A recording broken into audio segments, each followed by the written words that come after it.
네, 계속 전해드리는 대로 이재명 대통령 일본에 도착을 했습니다. 재외동포 간담회를 시작으로 3박 6일간의 순방 일정을 시작했습니다. 잠시 후에는 양 정상의 첫 한일 정상회담이 진행되는데요. 관련한 내용 반길주 국립외교연구소 양기호 성공회대 교수와 함께 이야기 나눠보겠습니다. 안녕하십니까? 네, 안녕하십니까? 안녕하세요. 예, 잘 좀 쉬셨죠?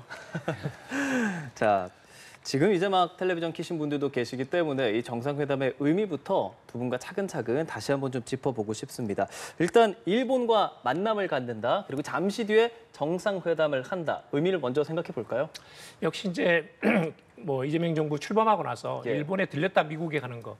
이거 자체가 굉장히 큰 정치적인 외교적인 메시지거든요. 그만큼 한국 정부에서 한일 관계를 중시하고 있다라는 것이고, 특히 이제 역사를 직시하면서도 미래 지향적인 관계 구축에 방점을 찍고 있다라는 겁니다. 그래서 일본 측에서 지금 구체적으로 여러 가지 그 좀 우리 국민들 피부로 느낄 만한 예. 그런 제안을 내놓기도 있습니다. 예를 들면 이제 지금 우리 젊은 학생들이 일본에 가는 워킹 홀리데이 제도가 있거든요. 아, 예. 근데 거기에 대한 좀 지망이 좀 매년 한 2, 3만 명 정도 가나요? 그렇게 상당히 많이 갑니다.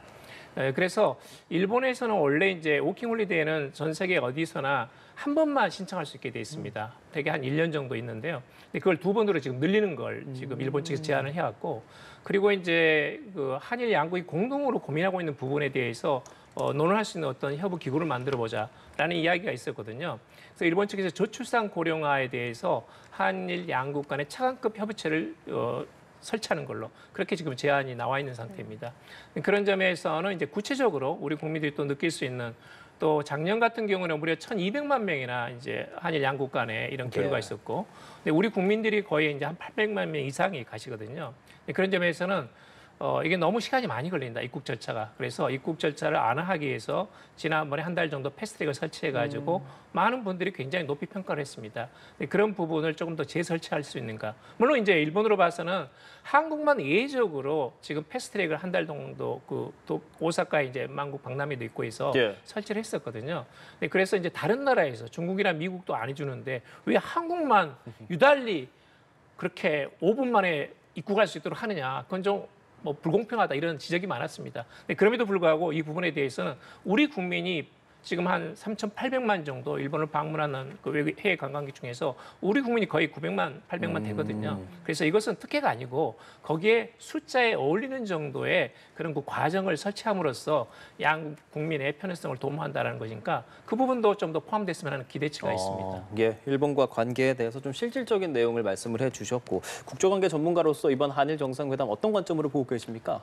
저는 국익 중심 실용 외교가 과연 어떤 전략으로 추진되는지를 가늠할 수 있는 계기라고 보거든요. 두 가지로 이제 보이는데, 정책적 연속성과 두 번째는 외교적 주도권이다. 첫 번째 정책적 연속성은 사실 지난 정부에서 셔틀웨이가 재개되긴 했지만 그 사이에 두 정부의 정상이 다 바뀌었어요. 아, 그렇죠. 그러니까 일본 정부 정상이 바뀌었을 때도 사실 이게 한일 관계가 지속될 수 있을지, 한미일 협력이 됐을지 굉장히 주목을 했거든요. 근데 그렇게 하고 싶어 했어요, 일본이. 지금 정부가 한국 정부도 바뀐 상태에서 과연 그 스탠스를 같이 갈 것인지를 딱 보는데 굉장히 생각보다 더 빠르게, 그리고 외국에서 일본 같은 경우 약간 신중하게 보는 상황이었는데도 그 신중함이 너무 빠른 생각이었구나라는 생각을 할 정도로 굉장히 안정적으로 셔틀 외교를 좀 가속화하고 한미일 협력도 가져가잖아요. 그러면 실용을 위해서는 정책적 연속성도 분명히 필요하다라는 것에 이제 방점을 두는 게 실용 외교가 어떤 아키텍처인지를 볼 수 있는 게 있고요. 두 번째는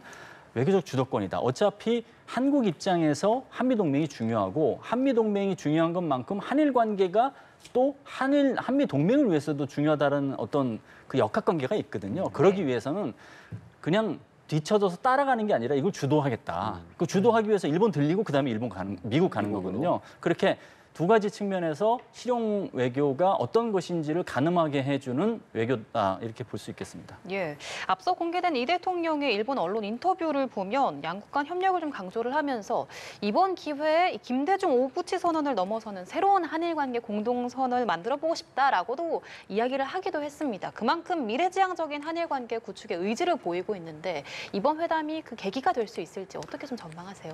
사실 올해가 한일 수교 60주년이기 때문에 김대중 오부치 선언 시즌2를 하기에는 시기적으로는 가장 최적의 타이밍입니다. 근데 일본 상황도 그렇고 우리나라 상황도 그렇고 그것을 만들어내기 위한 여건 성숙을 하는 시간 측면에서는 시간 확보가 참 부족했어요.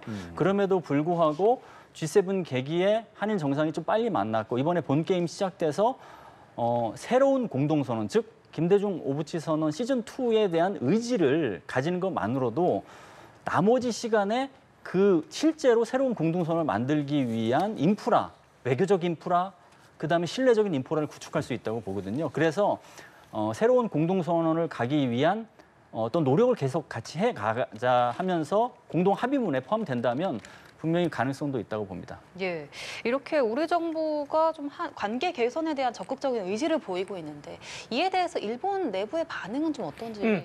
아주 긍정적입니다. 그러니까 처음에는 이제 걱정도 많이 하고 좀 불신감도 있었는데 지금은 완전히 조금 더 이재명 정부에 대한 기대라고 할까요? 또 환영이라고 그럴까요? 그런 게 이제 분명히 드러나고 있습니다. 사실 지난번에 이제 그 대면 인터뷰를 요미우리 신문하고 했는데요. 한 600만 부 정도, 뭐 약간 보수적인 언론이긴 한데 일본 내에서 가장 그 판매 부수가 많습니다. 네, 그런 점에서 거의 톱으로 1면, 2면을 다 채워가지고 완전히 이렇게 풀로 이재명 대통령의 인터뷰를 그대로 내보냈거든요. 예. 그런 점에서 굉장히 일본에서도 좀 안심하고 환영하는 분위기입니다. 사실은 제가 이제 기대하는 것은 진보 정부로서 이재명 대통령께서 여러 가지 이제 역사적인 면도 강조하고 또 피해자도 굉장히 강조하시거든요. 예. 근데 그만큼 일본에 대한 기대가 있는 거예요. 왜냐하면 우리가 이렇게 양보한 만큼 일본에서도 뭔가 한국 국민이 호응할 수 있는 그런 메시지를 보냈으면 좋겠다는 기대가 있는 거죠. 예. 또 하나 더 파고 들어가면 이재명 대통령께서 굉장히 그 아주 제대로 된 요구를 했습니다. 하나는 사실을 인정하라.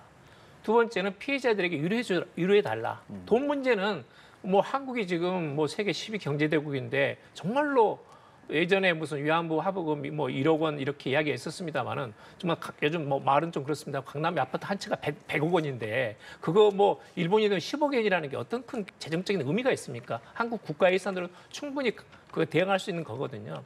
그렇지만 한국 국민 피해자가 기대하고 있는 것은 진정성 있는 사죄하고 반성 그리고 2세들 그다음에 미래 세대들에게 교육시켜 나가는 거거든요. 두 번 다시 그런 일이 없도록 하는 거거든요. 그런 점에서는 사실을 인정하고 그다음에 피해자에 대해서 사죄하고 위로해달라라는 것이 이제 이재명 대통령의 어떤 기대거든요. 그렇죠. 근데 이것 자체가 사실 쉽지 않습니다. 이걸 지금 아시지만 일본군이야 뭐 아베 정권 때 가지고 2013년인가요? 강제동원은 없었다는 것을 내가 결의를 했어요, 심지어. 그리고 뭐 독도가 일본 영토라는 것은 아주 그냥 그 저기 그림에다 그려가지고 지금 초등학생 모든 과목에서 다 알 수 있습니다. 심지어 그런 정도거든요. 그리고 강제동원도 일본 정부는 뭐냐? 이건 한일 강제병합이 아니고 1910년은 당시 국제법상 합법이었기 때문에 강제가 아니다. 이건 전부 다 조선인들이 일본 국민으로서 동원된 것이다. 일본인도 동원됐고 조선인도 동원됐고. 근데 그건 다 일본 국민이다. 라고 이제 억지 주장을 하고 있거든요. 그게 강제성이 없기 때문에 일본은 이미 국내에서 2019년 대법원 판결이 났음에도 불구하고 전혀 하지 않고 오히려 적반하장식으로 수출 규제를 했던 겁니다. 예. 그런 부분에 대해서 정말로 이것은 잘못된 일본의 대응이 잘못된 것이라는 것을 우회적으로 지적한 것이고 먼저 사실을 인정하고 그다음에 피해자들에게 위로를 하는 굉장히 올바르고 정당하고 그렇지만 일본인들한테는 굉장히 깐깐한 그런 주문을 낸 겁니다. 예. 그리고 나서 관련해서 좀 여쭤보자면 이시바 총리는 13년에 이제 반성이라는 키워드를 언급은 했어요. 그 부분은 이제 평가해 볼 만한데 다만 또 침략이나 가해 뭐 이런 직접적인 표현은 없단 말이죠. 그런 부분에 대해서 우리가 어떤 대화를 통해서 우리가 원하는 사과를 진짜 진정으로 받아낼 수 있을까? 이게 사실 국민적 여론에서 중요하지 않겠습니까? 전문가로서 어떤 의견 갖고 계세요? 저는 이시바 총리 개인적으로는 가능할 수 있어요. 그러니까 사실은 이제 반성 교훈이란 말은 13년 이후부터는 이제 13년 전부터는 전혀 쓰지 않았습니다. 예. 아베 수상이 심지어 2015년 어떤 그때 이제 전후 70년 담았는데 후세대들에게 사죄의 부담을 물려주지 않겠다는 거였어요. 그건 말이 안 되죠. 뭐하러 역사를 배웁니까? 그러면 일본에서 히로시마 나가사키에서 8월 15일 날 왜 그렇게 일본 총리가 가가지고 추념식을 합니까? 역사를 기억하고 두 번 다시 그런 일이 있어서는 안 된다는 것을 서로 맹세하는 거거든요. 예. 그래서 과거가 현재를 안내하는 겁니다. 미래를 안내하는 것이고 그것은 안정과 평화를 담보하기 위해서 꼭 필요한 장치거든요. 제도이고 절차입니다. 그렇기 때문에 지금 저희가 보기에는 이시바 총리 개인은 생각이 있어요. 그런데 지금 당내 역학상 상당히 소수파입니다. 더구나 지난번에 이제 중의원 총선거, 도쿄도 의회 선거, 그다음에 이제 또 이번에 참의원 선거에서 3번 연속 참패를 해가지고 지금 당내에서는 빨리 물러나라고 야단입니다. 그래서 이제 총재선거관리위원회가 만들어졌고 거기서 어떻게 될지 모르지만 지금은 일본 내에서는 그래도 이시바 총리가 좀 더 하는 게 좋겠다는 그 지지율이 굉장히 높습니다. 그래서 잘하면 내년 봄까지는 갈 수 있는데 만약에 과거사 문제에 대해서 굉장히 전향적으로 발언할 경우에 아베파들하고 특히 이번에 예를 들면 이제 그 자민당 내 우파들이 이제 이탈을 해가지고 참정당 쪽으로 많이 갔거든요, 표가. 그래서 참정당의 참여원 의석이 한 석이었다가 15석이 됐어요. 그래서 이제 우파가 상당히 강해졌습니다, 구구들이. 그래서 오히려 이제 그런 점에서 일본 국내 반발을 일으킬 수 있기 때문에 그런 점들을 어떻게 정리하고 파악해 나가면서 중간 지점을 교묘하게 한일 양국 국민이 수용할 수 있는 우리 이재명 대통령도 듣고 나서 아, 흔쾌히 이것을 좀 미소를 지을 수 있는 그런 어떤 그 일본 측의 다만 내지는 일본 측의 반응이 나올까 그걸 좀 기대하고 싶습니다만은 결론부터 말씀드리면 절대 쉽지 않습니다. 그렇죠. 지금의 일본 국내 상황으로서는. 정말 뭐랄까 현실적인 말씀들을 많이 해주셨어요. 우리 국민 입장에서도 공감할 만한 말들이 되는데 결국에는 이제 화해, 사과 이런 키워드들이 중요할 거란 말이죠. 국제적인 관계에 있어서 그런 부분 좀 어떻게 생각하고 계세요 지금? 한일 관계에서 예. 이제 국민이 생각하는 어떤 감정적인 측면 이게 굉장히 또 중요하고 그리고 그러면서 또 그 국민 감정만 생각하기에는 또 실리를 찾을 수 없고 그렇기 그렇죠. 때문에 거기서 균형점을 찾는 그렇죠. 거거든요, 사실. 그 균형점을 찾기 위해서는 양자가 다 노력을 해야 되는 거예요, 사실.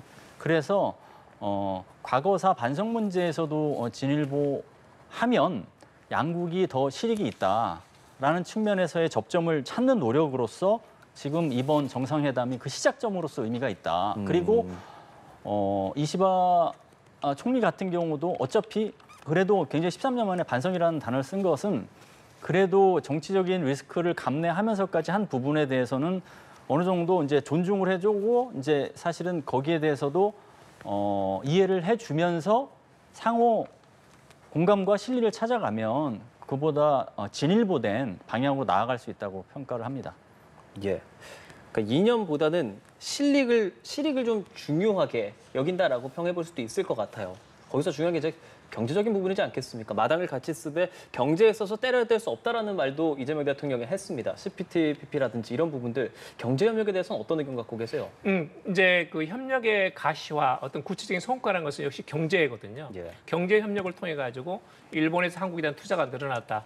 또는 이제 지금 있는 너무나 많은 무역 적자 이런 부분도 줄어들었거나 아니면 구체적으로 AI라든지 반도체, 배터리, 자동차, 전기 자동차 부분에서 한일 양국이 공동으로 기술을 개발해 가지고 윈윈할 수 있는 그런 걸 만들어냈다 하는 것은 굉장히 긍정적인 것이고 지금 사실 일본이나 한국의 재계에서 이걸 굉장히 지지를 하고 있어요. 예를 들면 모 한국의 그 S그룹 회장은 한일 경제 공동체를 만들어야 된다라는 발언을 했어요. 그리고 일본 내에서는 아까 말씀하신 CPTPP 포괄적이고 점진적인 환태평양 경제 동반자 협정이거든요. 그렇죠. 이 부분을 일본 재계에서 한국의 가입을 지지한다라는 그런 그 작년에 그 성명까지 냈습니다. 왜냐하면 이게 그럼 당연히 지지하는 거 아니냐? 그게 아닙니다. 아베 정권 때는 수출 규제 이후로 한국이 이 CPTPP에 들어오는 것을 방해했어요. 그래요. 네, 그걸 반대한다고 노골적으로 이야기를 했습니다. 왜냐하면 이게 사실 일본 주도거든요. 원래는 이제 TPP를 만든 게 미국이고 이걸 대중 견제용으로 마켓 그런 어떤 프레임으로 만든 건데 예. 미국이 빠져버리고 트럼프 대통령이 그리고 나서는 이제 일본이 주도하는 CPTPP가 된 거예요. 그런데 거기가 지금 많이 커져가지고 영국까지 들어왔습니다. 앞으로 EU가 들어올 가능성도 있어요. 그러면 지금 12개 나라에서 더 늘어나거든요. 그런데 지금 일본이나 한국의 공통점 뭐냐? 통상 압박을 통해 가지고 관세가 늘어나고 대미 무역 흑자가 크게 줄어들 가능성이 높아요. 그럴 경우에는 새로운 시장을 창출해야 되는 겁니다. 그러니까 우리는 경제 용토를 더 확대시켜야 돼요. 그리고 안정된 프레임을 만들어 나가야 돼요. 경제 프레임이 네트워크가 있어야 됩니다. 그런데 한미 관계는 가장 중요하긴 한데 거기에 대체할 만한 마켓 시장, 전 세계 GNP의 3분의 1 수준입니다. 12개 나라가 다 합치면. 거기에 CPTPP에 한국이 가입함으로써 누릴 수 있는 장점 자체는 훨씬 큽니다. 근데 그런 점에서는 구체적으로 저는 이제 CPTPP에 들어간다는 것이 아니고 앞으로 구체적으로 가입하도록 적극적으로 조치를 취해 나가자는 것에 합의한다면 저는 하나의 성과라고 봐요. 그런데 이제 문제는 뭐냐면 이게 농산물 수산물을 전부 다 99%까지 수입 규제를 해제해야 됩니다. 그럼 우선 당장 걸리는 게 후쿠시마 수산물이거든요. 예. 그러면 지금 대만, 중국은 전부 다 수입을 하고 있는데 오로지 한국만이 일본에서 본다면 후쿠시마 수산물 수입 규제하고 있습니다. 예. 그런데 이걸 만약에 우리가 가입하게 된다면 바로 이것을 해제를 하고 후쿠시마 수산물 수입을 그대로 허용해야 되거든요. 근데 그것은 국내 정치적으로 상당히 부담이 갑니다. 예, 이건 역시 먹거리 문제이기 때문에. 그래서 그 부분은 이제 앞으로 좀 우리가 어떻게든 그렇죠. 안전장치를 만들어 놓으면서 그렇지만 크게 본다면 한일 FTA라든지 또는 CPTPP에 여기에 한국이 가입하면서 경제 영토를 확대시켜 나가는 것이 맞습니다. 예. 그 방향으로 가야 됩니다. 그러니까 말씀해주신 그 수산물 이런 부분에 대해서도 사실은 이제 국민 신뢰 이런 것들을 이재명 대통령은 좀 중요하게 생각하고 하지만 지금 말씀하신 CPTPP라든지 이런 거 다 결국에는 경제적으로 일본과 협력해야 한다, 경제적으로 함께 나아가야 한다는 부분에 대해서는 양국 간에 같은 의견을 좀 갖고 있는 거죠. 그렇죠. 그게 이제 그런 이유가 한일 간에 공통점이 많기 때문에 그래요. 저는 공통점 한 3가지로 보는데 첫 번째는 선진국입니다. 그러니까 선진국이기 때문에 선진국 수준에서의 동등 협력을 하면 시너지를 창출할 수 있는 부분이 분명히 있어요. 두 번째는 해양 국가입니다. 그러니까 바다를 통해서 번영을 이루어온 국가고 그렇기 때문에 그 바다를 지키기 위한 노력을 하는 데 있어서 할 수 있는 것들이 있어요. 예를 들면 북극 항로 개척 문제 나오잖아요. 같이 할 수 있다라는 것이죠. 그리고 세 번째는 첨단 기술 국가예요. 사실은 첨단 기술 협력을 그 동등한 수준의 국가들이 하면 그 공동 협력을 통해서 창출할 수 있는 시너지가 있거든요. 근데 그런 국가가 과거사 문제로 발목이 잡혀서 협력을 못해서 많은 이익을 그냥 놔야 되느냐라는 문제가 있는 거잖아요. 그래서 그런 공통점이 있기 때문에 사실은 이 공통점으로 인해서 진지하게 협력을 오는 게 타당했음에도 불구하고 역사로 인해서 한계가 있었던 것을 좀 이번에는 두 가지를 다 좀 분리해서 생각을 하되 둘 다 챙겨보자라는 식으로 바꿨다. 그렇게 평가해 볼 수 있겠습니다. 예, 사실 이번에 이 한일 정상회담에서 경제 협력뿐만 아니라 미국과의 정상회담을 우리가 앞두고 있잖아요. 그에 대한 대응 방안이 좀 마련이 되지 않겠느냐 이런 전망도 나오고 있는데 이 부분에 대해서는 어떻게 보고 계십니까? 그렇죠. 미국 정상하고 만나기 전에 일본을 들른 것 자체가 이시바 총리 차원에서도 관심이 있을 테고 트럼프 대통령 측면에서 굉장히 관심이 있는 상황이에요. 그리고 한국이 이 세 국가가 협력을 하는 즉 한미일 협력에 있어서 한국이 상당한 주도권을 갖고 나아갈 수 있는 이 판이 만들어진 것도 있어요, 사실. 그리고 한편으로는 어차피 트럼프 대통령하고의 한미 정상 외교는 단순 외교를 넘어서 협상과 담판의 자리잖아요. 근데 일본하고 협력을 이렇게 하는 모습은 워싱턴에서 보기에는 오랫동안 미국이 그려왔던 그림이에요, 사실. 그래요. 그래서 그 그림에 한국이 굉장히 동조를 한다는 측면에서 미국에 대한 한국의 신뢰도, 그다음에 대미 레버리지를 다 가져갈 수 있는 측면이기 때문에 이것을 잘 활용해서 워싱턴 한미 정상 당판의 좋은 성과로 이어지도록 하는 선순환을 만들어야 된다고 봅니다. 예, 양 교수님께서는 앞서 이 한일 정상회담이 미국 관세 문제에 대해서 공동 대응을 하는 건 바람직하지 않다는 이야기를 하셨는데 그러면 우리 입장에선 어느 정도의 선에서 이야기를 나누는 게 좋을까요? 그러니까 이제 뭐 일본 내에서 여러 가지 고민하고 있는 부분이 있거든요. 예를 들면 우리보다 더 심각한 게 우리도 문서가 있지만 거기도 미일 협상을 무려 9번이나 했는데 문서가 없습니다. 그러니까 맞아요. 이제 앞으로 좀 트럼프 대통령이 이걸 올려가지고 지금 뭐 앞으로도 뭐 철강이라든지 의약품이라든지 뭐 반도체 많이 남아 있습니다. 자동차까지 포함해가지고 자동차는 대부분 다 정리가 됐지만 예. 그런 부분에 대해서 계속 올린다라면 일본은 계속 수세로 맞을 수밖에 없어요. 그리고 일본은 이제 5,500억 달러를 미리 이제 투자를 약속을 했거든요. 근데 그 부분에 대해서 지금 미국 측에서 요구하는 게 대부분의 경우에는 미국이 주도하는 곳에다가 투자를 하고 그리고 거기에 이제 그 미국 정부가 주식을 상당히 보유하겠다는 거거든요. 그러니까 이게 자본주의 원칙이 완전히 이제 떨어진 겁니다. 근데 그런 부분은 우리도 마찬가지로 한국에도 적용이 되거든요. 그래서 이 부분에 대해서는 이제 어떤 면에서는 한국하고 일본 문제가 아니라 미국이 지금 40개 이상의 그 상호 관세를 부과한 나라들끼리 어떤 면에서는 같이 의견을 나눠봐야 되는 거죠. 이 문서도 없고 언제까지 이렇게 미국이 요구하는 고관세대로 아니면 투자 요구대로 가야 되느냐. 이건 정말 서로 언젠가는 거기에 이제 미국에 상대하는 많은 무역 국가들이 논의를 해봐야 될 문제예요. 예를 들면 알래스카 그 여러 가지 그런 그 뭐 에너지 문제도 그렇습니다. 예. 그게 지금 한국에서 1,000억 달러, 일본에서도 1,000억 달러 이상을 투자하기로 했거든요. 그러면 알래스카 북부에서 남부에 있는 한국까지 거기에다가 1,700km를 전부 다 거기다가 파이프라인을 깔아야 됩니다. 근데 그거 절대 쉽지 않습니다. 그러면 이 부분은 사실 한국과 일본이 공동 투자한다면 그건 같이 논의하는 게 맞습니다. 그건 같이 논의하고 실제로 LNG 같은 경우를 이제 그 한국이나 일본이 수입해 온다면 문제는 뭐냐면 한국 자체가 그렇게 엄청난 양의 1,000억 달러를 수입할 정도의 양을 충분히 적화 관리하고 보관하고 있다가 배 실어가지고 보낼 수 있는 시스템 자체가 아직 없습니다. 그러니까 이제 말은 나왔지만 현실화하는 데까지는 상당히 많이 그 과정이 남아 있거든요. 그 부분은 실무적인 선에서는 한일 양국이 논의를 해야 되죠. 그러니까 그것은 이제 협상해가지고 관세 문제가 아니고 그건 1단계고 그 다음에 구체화하는 단계. 물론 이제 한국이나 일본이 압박을 제일 적게 받는 게 좋은데 그럼에도 불구하고 이 흐름 자체는 절대 바뀌지 않습니다. 이 흐름 자체는 트럼프 정권 끝나도 계속 지속될 가능성이 높거든요. 예. 그러니까 이것은 한일 양국이 공동으로 대응하는 게 맞습니다. 그렇죠. 그런 의견은 많이 교환을 해야죠. 그러니까 한국과 미국, 일본 지금 말씀해주신 그런 부분도 그렇고 결코 때려야 뗄 수 없는 것이 이제 북한 핵 문제지 않겠습니까? 그 부분에 대해서 이재명 대통령은 3단계 비핵화론, 동결, 축소, 비핵화 이런 이야기를 했습니다. 뭐 과거 문재인 정부 때 추진했던 어떤 핵 동결 입구라든지 비핵화 출구 그런 것과 좀 궤가 비슷하다라는 평들도 있는데 일단 이 부분에 대해서 어떻게 생각하시는지 먼저 여쭤볼게요. 우선 이제 북한 비핵화라는 것을 달성하기 위해서 크게 이제 두 가지 이제 담론, 뭐 방책 이런 게 있어요. 하나는 원천적으로 이제 북한을 비핵화해야 된다. 그래서 핵 군축 회담의 여지를 아예 없애야 된다. 그렇게 핵 군축 회담을 하는 순간 북한을 핵 보유국으로 인정해 줄 수 있기 때문에 그러기 위해서는 제재도 계속 유지를 해야 되고 그런 상태에서 억제를 키우되 북한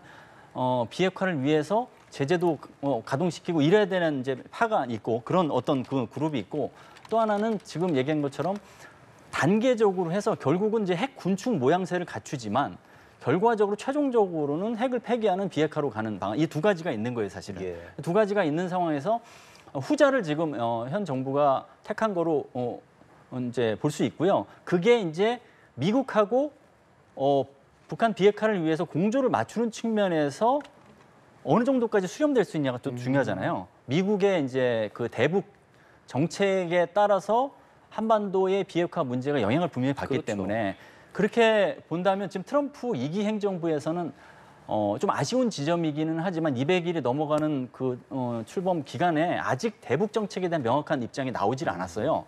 다만 트럼프 대통령 자신이 정상회담이든 아니면 친서 외교를 지금 이미 가동시키면서 의지를 보여주고 있는 부분이 있어요. 그래서 그 의지가 결국은 미국의 대북 정책이 어떤 그림으로 갈지는 지금 귀추가 지목되는 상황인데 다만 북한을 비핵화시키기 위해서 바이든 행정부하고는 차별화된 지점이 필요하다. 그것은 실패했다는 평가가 좀 있는 것이거든요. 그래서 어쨌거나 대화를 통해서 하겠다는 부분에 대해서는 방향성이 비슷하기 때문에 그 부분은 어느 정도까지는 트럼프 지금 2기 정부를 대상으로 이번 한미 정상 합의문에 포함될 가능성이 있지 않을까. 예를 들면 싱가포르 회담의 그 어떤 그 결과를 인정한다 이런 문구가 들어갈 수 있는 가능성이 지금 언론 보도를 통해서 나왔잖아요. 네. 그것은 어쨌거나 소통과 외교를 중시하겠다라는 기조를 갖기 때문에 그 시작점에서는 비슷하다. 다만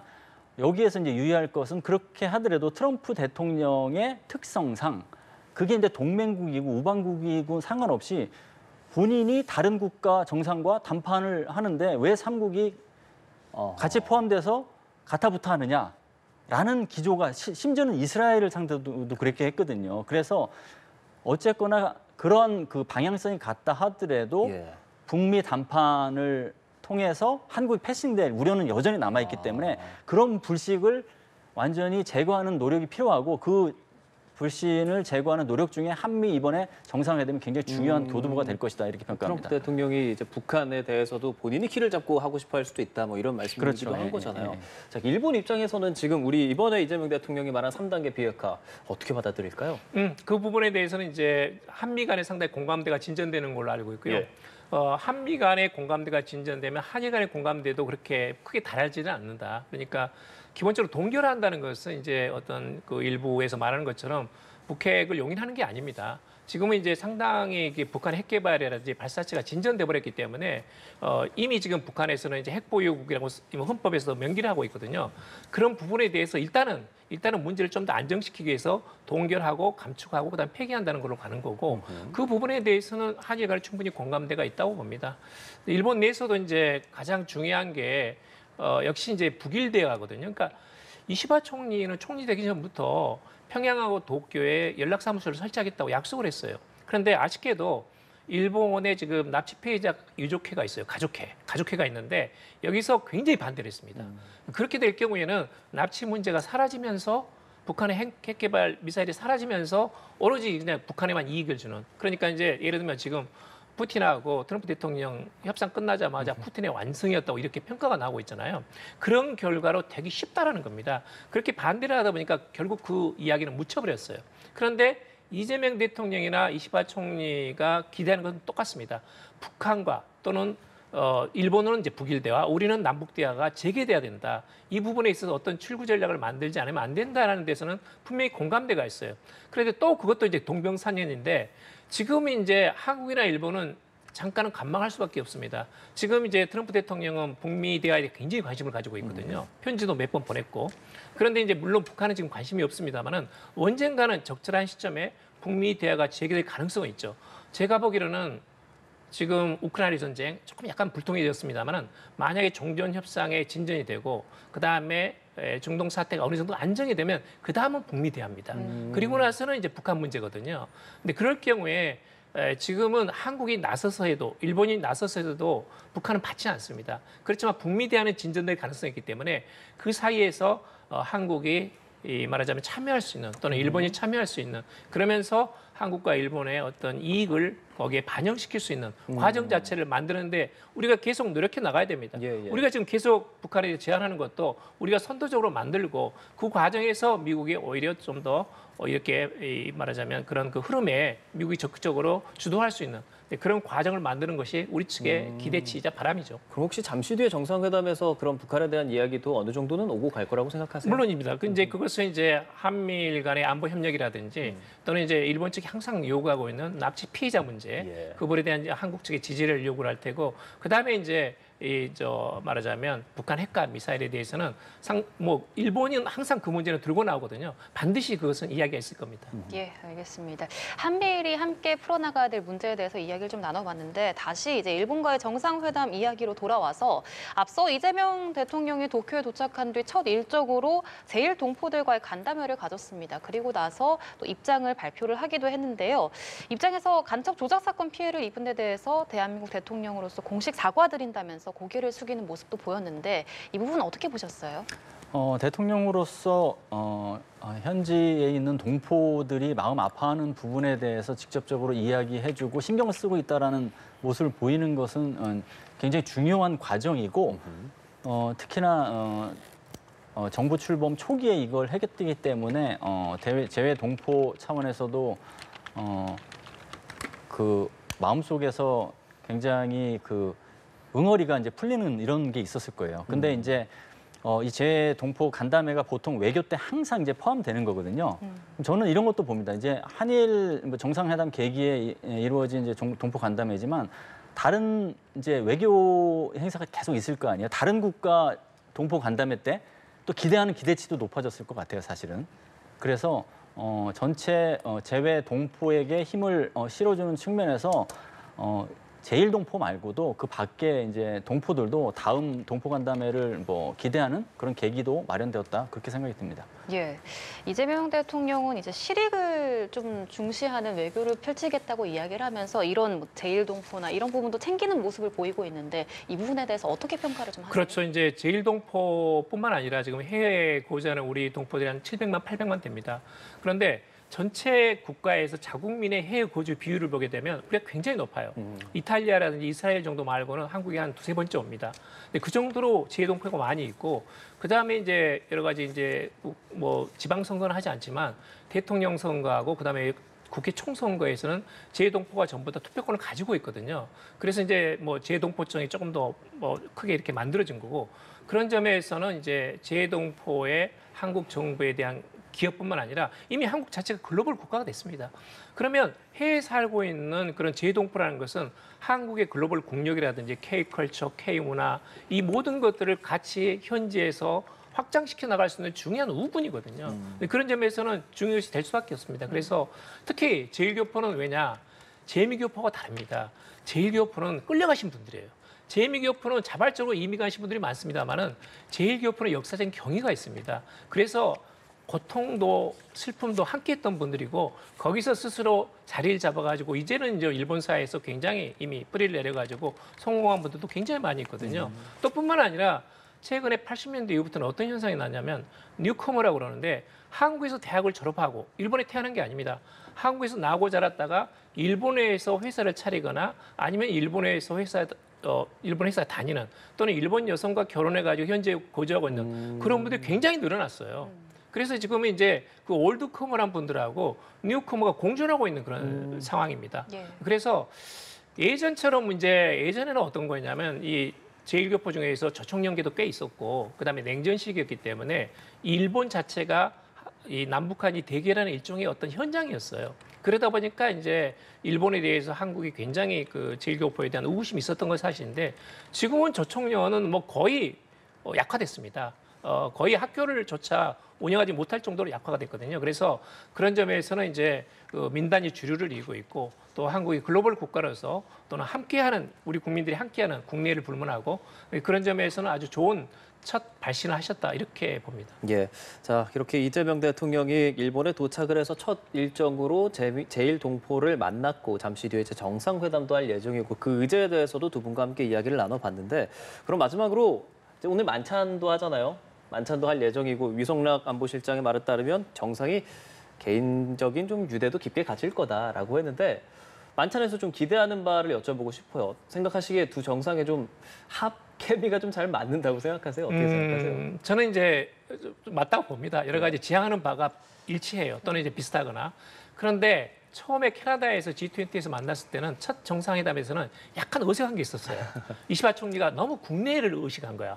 그래서 너무 환한 미소를 띠게 되면 지금 화면에 나가고 있네요. 네, 환한 미소를 띠게 되면 일본 국내에서 또 한국 측이 좀 약간 의구심이 안 풀렸는데 너무 지나치게 빨리 친해지는 거 아니냐 이런 게 있었거든요. 예. 근데 오늘은 정말 저는 다를 거라고 봅니다. 어허. 이미 한국 측에서 일본이 안심할 만한 많은 의지를 던졌고 그런 점에서는 일본 내에서도 이재명 대통령과의 안정적인 한일 관계를 구축한다는 것은 이시바 총리가 조금이라도 더 롱런할 수 있는 좋은 정치적 기반을 만드는 외교적인 점수입니다.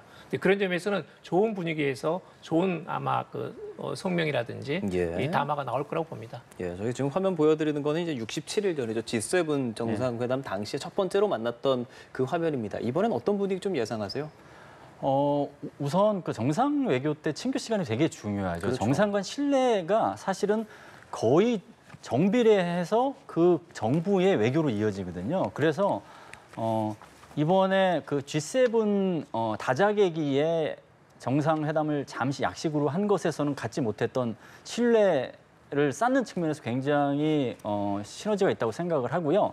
그래서 그런 자리에서 이제 공식적인 회담에서 하지 못했던 얘기를 한두 가지 이제 소개하면서 굉장히 친해질 거라고 생각이 들고요. 그걸 바탕으로 해서 김대중 오부치 2.0의 가능성도 더 열릴 거라고 봅니다. 예, 알겠습니다.